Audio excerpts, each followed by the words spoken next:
G7 leaders are meeting, and once again it's President Putin sending his own message.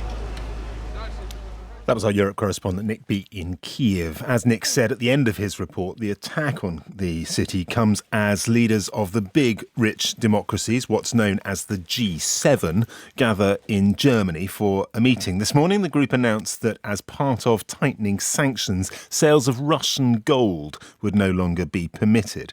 The meeting comes amidst suggestions of strains within the anti-Russian coalition in Europe. Germany is eyeing a winter without or with little Russian gas. The price of food is rising everywhere. The French president has spoken of the need not to humiliate Russia, something that brought a sharp response from Ukraine. Yuriy is an advisor to the Ministry of Defence in Ukraine. Good afternoon, Mr. Sak. Good afternoon. Can I just first of all get your thoughts as to the timing of the attack on the city? Do you believe that it is linked to the gathering in Germany of the G7? It is very difficult to speculate, but of course the facts are very straightforward. Kiev has not seen a missile attack of that scale for a while now. And today, just when the leaders of G7 summit are going to meet and make these important decisions with respect to further sanctioning Russia, Kyiv gets hit by 14 missiles, some of which have been shot down by our air defense systems. But of course, some have hit residential areas. Russia is a terrorist state, and it is crucial that every day more and more states internationally should be recognizing Russia as a state sponsor of terrorism. You mention the gathering of the G7. They announced this morning the tightening of sanctions on the sales of Russian gold. The Ukrainian president's chief of staff has said that should be extended to a gas embargo. As you know, there are some countries in Europe that are almost entirely dependent on Russian gas, and it would be practically economic suicide for them to cut themselves off with such little notice from those gas supplies. It would be so hard for their economies. Everyone understands Ukraine is paying a very high price, but that is a very big call to make on Europe, is it not?